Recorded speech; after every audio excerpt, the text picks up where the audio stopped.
Well, I made my video about the new Indiana Jones film with the general review that it's fine. It's basically fine. I think there are fair reasons for anyone to criticise the film. I just think they should actually think critically about it and understand it before judging. But then I watched the first Indiana Jones film again because I wanted to. Who doesn't want to? It's so damn fun. I was just watching it to relax. I had no intention to make any analysis on the film, but I came away feeling so passionate. There's so much I gotta talk about with this film, and I've said this before about the first Pirates of the Caribbean. Making not just entertaining, but genuinely fun, genuinely invigorating, exciting cinema is super hard to do, and it requires a lot of creativity in ways that I think gets massively underrated. I have a few specific things I think are really worth talking about with this film though, so we're gonna do that, and you better enjoy it, or...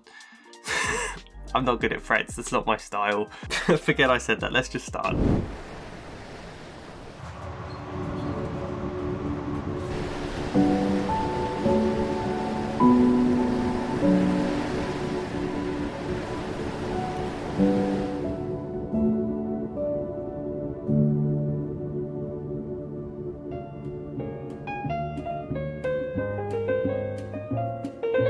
Alright. First, let me chuck in a few of the things I kind of wanted to talk about but would make this video too long if I discussed them in depth. I was very tempted to break down how well the opening sequence is crafted, how it refuses to show you Indy at first. Just shots of him from behind with his hat, this mysterious man who is so clearly determined to venture into this dangerous territory, ahead of all the others. It builds up the suspense about where they're heading and who this man is, both very well. Like this enigmatic shot of Indy looking at a poisoned dart, only for these two to hurriedly run towards it and the audience to be let in on their discussion, not Indy's thoughts. We're with these guys to begin with, and all of that gives Indy a kind of mythic legend feel. Then one of them tries to kill Indy and we see the hat, we see the whip first, then only after are we shown his face. He doesn't say anything, doesn't even glance at the second guy, he just watches the first one run off and then turns straight back to his mission because that's all that matters. That kind of precision is a really intriguing character introduction. Equally, this opening heist bit has the courage to take time and pause and build tension. Very little action, only the bare basics of dialogue, all the way up to this genuinely tense moment of switching the idol. You know, it builds everything up for this moment, and then it's only after that that the traps kick into gear and the action begins and he has to run and all of that. It's just perfect pacing here. And it also serves to remind me watching this how Indy is not the suave, cool, quipping action hero, but he's a bit more Jackie Chan, I guess. His movements all look panicked in that kind of Jackie Chan way. He screams with fear rather than quips. In general, I think some of Indy's screaming is my favourite lines in all of the films. It makes him more than just an action hero, you know? Also, it's great for comedy. Even quite nice how he heroically swings into the water, not perfectly swings straight onto the plane or anything. He is a bit Jackie Chan in that kind of way. Does amazing things, but always looks a bit panicked and ropey when doing them, which is great, and I think requires a lot of physical skill for Harrison Ford to pull that off. He does make some quips, but they're not overplayed. Sometimes he's just silent, some of which is informed by the many different languages in this film. People Indy can't communicate with verbally, so he just doesn't try. I thought about discussing the slightly Clark Kent feel to Indy when he's being the professor. I think the Indiana Jones series often plays about with references or tropes of James Bond and that kind of idea of the perfect male image that gets presented in action heroes. So it's nice in that way instead to see that this is a man who is flustered when a student has "love you" written across her eyelids. I mean, damn right he's flustered and awkward about it. I'd be very concerned from an educational ethics standpoint if he responded the way James Bond would to this, but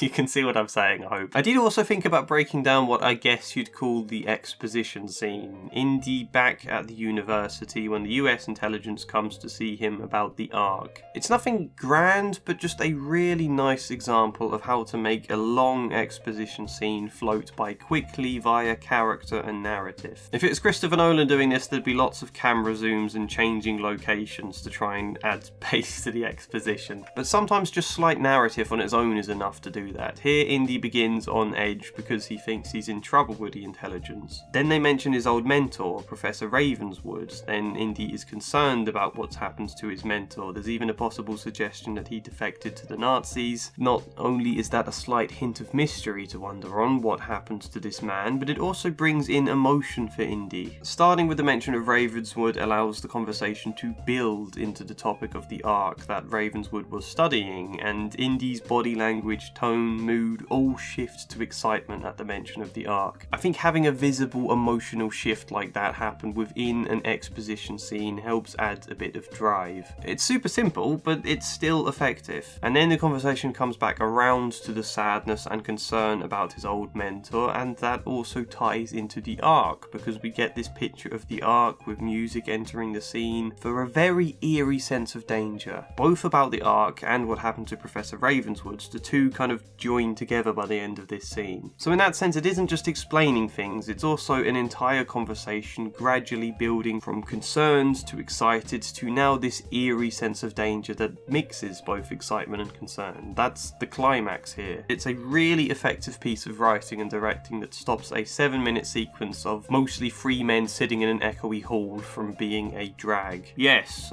so having chucked those thoughts in, what is it I actually wanted to discuss about this film? That's what we're getting to next, but first, let me batter you over the head with this. Undisturbed chamber and the grave goods that were found in another, in the area give us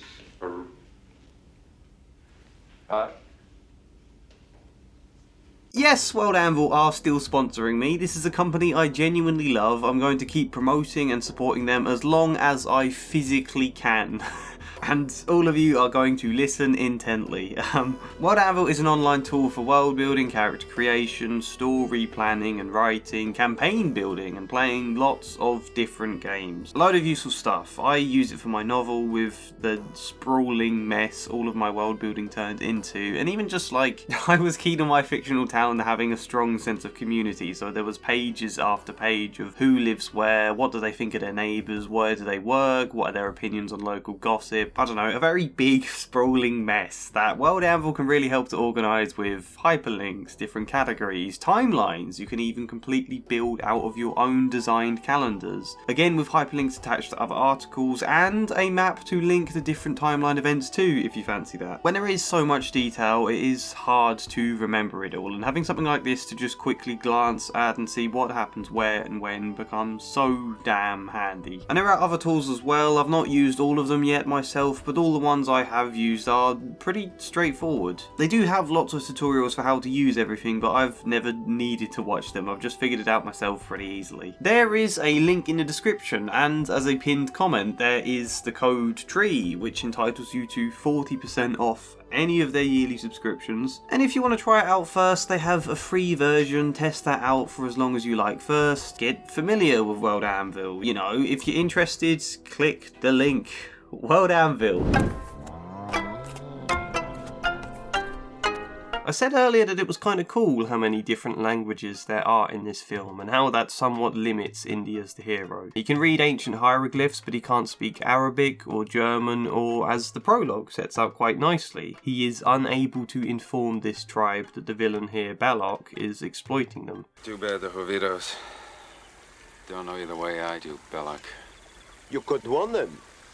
If only you spoke Jovitos. Not only do the language barriers offer a great way to challenge Indy as a character, several times German soldiers bark orders or questions and he is unable to answer, but it also just makes the world feel richer for how parts of it feel beyond Indy, and even beyond us as an audience. Most of the dialogue in other languages is given no subtitles or translation for us, which is a point that builds into something bigger when we get to Cairo. You know, by today's standards, adventure films that have the heroes jumping from one lavish location to the next in an array of countries, that's not at all uncommon. And they often have beautiful scenery and distinct environments, but they don't always remember to give the places a sense of culture or community, or sometimes even just atmosphere. Not to say all of it is necessarily accurate or sensitively handled or anything. This is a film from the 80s set in the 1930s, but for its time I find it surprisingly respectful, to be honest, and also very much trying not to whitewash European Western treatment of of the locals in a way that I think a lot of films probably would do. That early scene with Belloc and the Hofitos clearly shows us a Western explorer exploiting a culture for his own greed. Even Marion, when captured, calls out, "You can't do this to me, I'm an American!" Which is a line I do love. I think it's fun to see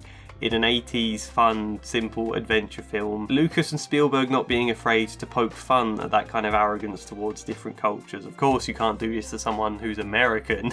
This film doesn't try to disguise that stuff, you know? Salah even explains that the Germans are exploiting local workers and paying them very little. They hire only strongbacks and they pay pennies for them.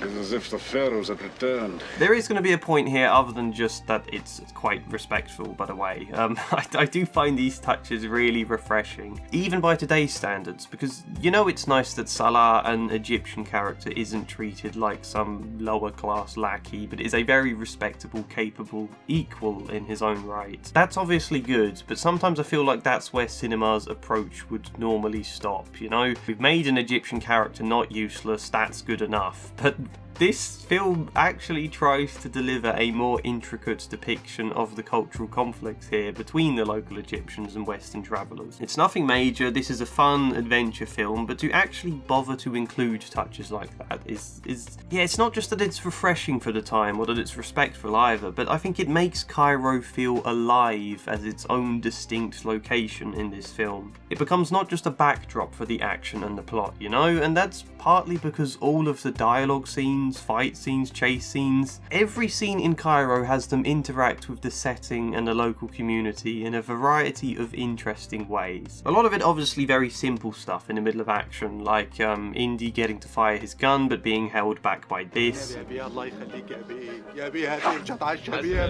A fight is broken up by Salah's children bursting into the bar. When Belloc is looking for Indy, you get people coming over to try and sell them fruit. When this man comes for a sword fight, a crowd parts to watch it, then cheers or shouts when Indy shoots him. One person even snatches the sword and runs off with it. When Marion is taken away in a basket, Indy starts pulling at lots of different baskets, to which they naturally react to him with anger. These aren't massive things, arguably some of it is a bit much or a bit ridiculous, but it stops Cairo feeling just like a set-piece location and more like somewhere vibrant. That breathes so much life into these scenes in a way that's indirect and subtle but makes so much difference. You'd really notice this stuff if it was removed, because a location shouldn't just be scenery, that's when it becomes dull and repetitive and very flat. And equally it gives the action scenes variety. Too often I think chase scenes are basically just a character chasing, but here it requires different moments, different opportunities to make decisions, and that's where some of the creativity comes in. So yeah, you've got the ordinary punch up, then Marion is led away on a cart. As a side note actually, it is a bit of a shame how useless Marion often is in this film. Like,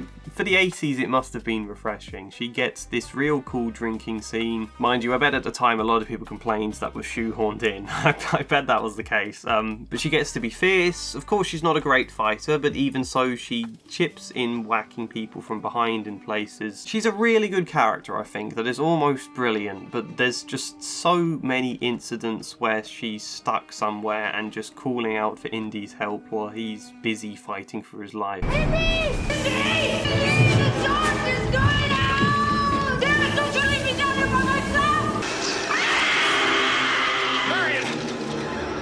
Maybe just slightly less of that and it'd be perfect. Anyway, yes, there's then a moment of should Marion run or should she hide in a basket? She has to make a decision there. Then there's Indy searching the card, but she's not there, so now he's chasing Marion rather than them fleeing. He then makes a decision to shoot a swordsman rather than fight. Then he follows down lots of confusing alleys that give it a slight Scooby-Doo corridor feel. That's another nice bit of variety. Then there's this crowd of other baskets he's challenged by. Even shots like this one are cool because they take the time to include so many extras in all of the shots, and it makes such a difference, I think. Then at the end they get to a gunfight, but the truck explodes and Indy thinks that she's dead. All of that is only a 4-minute sequence, but there are so many different beats and twists that all make it so much fun. So much packed into a small amount of time, none of it rushed, just very tight and concise. So that's what I wanted to say, how culture and community are used to make the location situations feel alive and stop the action from feeling flat. The fun of this film is adventure. That means getting lost in a place, not just enjoying the scenery. Again, maybe some of it is a bit ridiculous, but that's also kind of what's fun about this film, how unafraid it is to be ridiculous. Indiana Jones has always had a slightly cartoon feel to it. This less composed, screaming indie who sometimes has language barriers.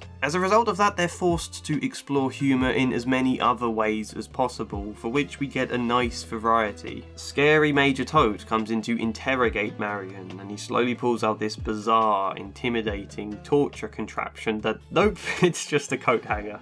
It's so dumb. I love it. It's not dumb really, it's such a creative idea that pokes fun at the trope. It's special. My favourite bit is Indy slowly getting strangled to death when Todd says, "Shoot him!" And the look Indy pulls, like, that's not how this is supposed to go. You're supposed to let me fight my way free. This is how this stuff works. Again, dumb but really creative, fun stuff. Also, that bit is perfectly weighted. I'm sure if it was made today, that moment, that look would have been drawn out into a much more obvious fourth wall breaking quip about how they're not supposed to get shot in these situations. But no, it's just a look here. That's wonderful. Also, perhaps the suggestion of being shot here rather than fighting later informs Indy shooting the swordsman. That's all I wanted to say though. I know this isn't the deepest, most emotional analysis, but fun is important too. We should not dismiss that in art. It is an incredible emotion in its own right. So now tell me things in the comments, things I missed, got wrong, other things. Like the video if you liked it, subscribe, support me on Patreon maybe, but otherwise, hopefully see you next time. And as ever, a special thank you goes to Luke Core, Treat Chukaba, Michael Gallagher, Flying Spider, Kellyanne Davidson, Billy Lee Myers Jr., Samara Salsi, Joshua C. Follier, Chad Bramwell and Michael Hart. Thank you.